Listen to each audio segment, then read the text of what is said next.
So, I didn't know Jonathan Davenport had a younger brother. What's going on? It seems like people confuse you with Davenport from time to time. It's been happening more and more, and I guess it's not a bad thing. Right, so, right. We just keep that on the down low that we're secretly related. I mean, we grew up racing Independence, Farley, and Dubuque, and those type places, IMCA racing. So is it, when you say you're running IMCA, are you IMCA late model or modified? Late model, yeah. We've always been a late model.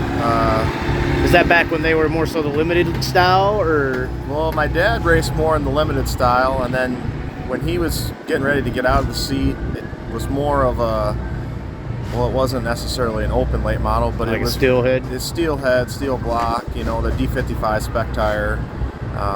And that's basically what I grew up racing on to kind of start my career out. Oh, and now they went to the crates. Right. But I guess you went to supers before that happened, or? Yeah, they were blending the crates in the last couple of years I had been with them, and at the time we could still run our IMCA spec motor. And shortly thereafter, Malvern Bank Series bought them out, and they do a good job with their rule package where you can run an open late model motor, you can run your IMCA motor, you can run a crate motor. So it's just a really nice blend for everybody to get to race. We won a lot, we won some championships, and it was just time for me to move up and keep going. Well, and coming in this year, the rookie class, Ryan Gustin, obviously if you're from this region, the Gustin name is so big and in IMCA, but he was more so the outlaw modified guy, and then Strickler joined at the beginning of the year. Yeah. They would have probably been your top two guys that you would assume, would be the ones to look for. Yeah. But you just come out of nowhere and just backhanded both of them to the face and said, "Get back in your place, modified people," or what the hell's going on with that? Is it one of those deals where the late model experience is just helping a little bit more than that modified experience? Yeah, I don't, maybe.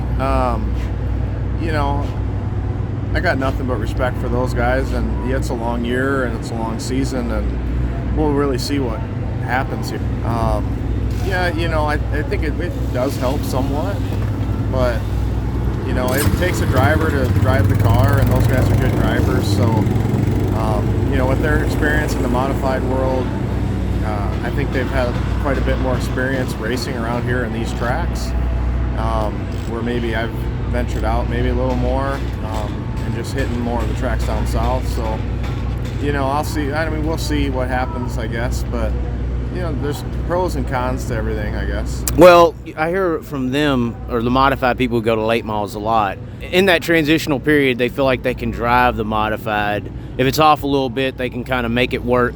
Whereas, like with this, it's either it's right or it's wrong.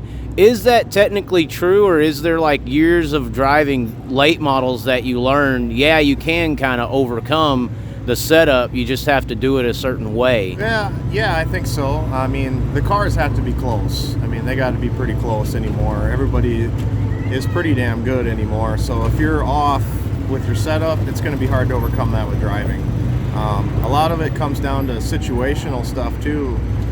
If you draw late or draw early, how you time in and where you start for the heat. So it really takes a whole night to put it together to end up with a victory lane or a good run. So you can overcome some things like that.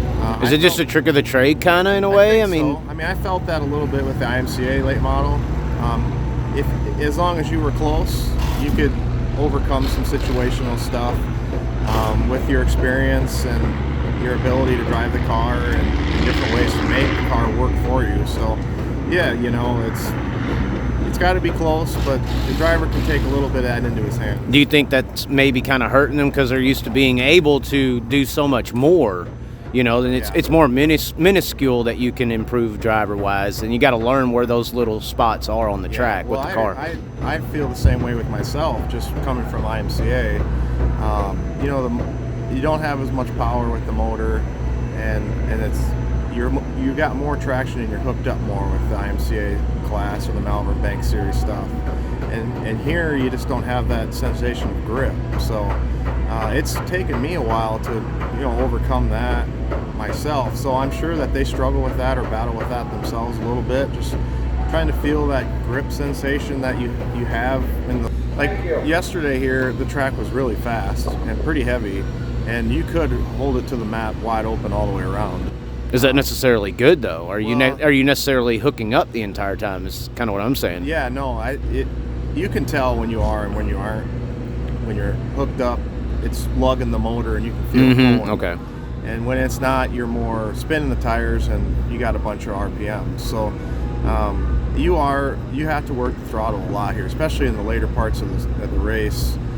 You're not wide open at all. I mean, we're hauling ass and you're going fast out there, but you're working the throttle every little bit of the track. When you got grip, you're in the fuel, and when you don't, you got to be out of it or you'll fry the tires right off it. Was there a lot of trail braking involved too, or? There is some. Some guys do better than that with others. I'm not a big brake pedal guy. I'm trying to become better at it.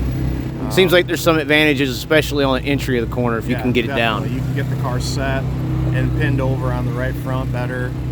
Instead of tossing it out and having it catch, you can have the car under itself. Right. So I know, like, when Chris drove for us, he was a big trail brake guy, and he used a lot of brake pedal, and that really opened my eyes to the advantages of using the brake pedal more. So just really been trying to train myself to, use that as a tool to help the car in the race as well. Well, it's not a 49 car, but you're getting close. I'll take it. JD Jr. I'm known as JD Jr. from now on. I'll take it. Oh, God. Where's your new shirts at? Like, new shirts, JD Jr.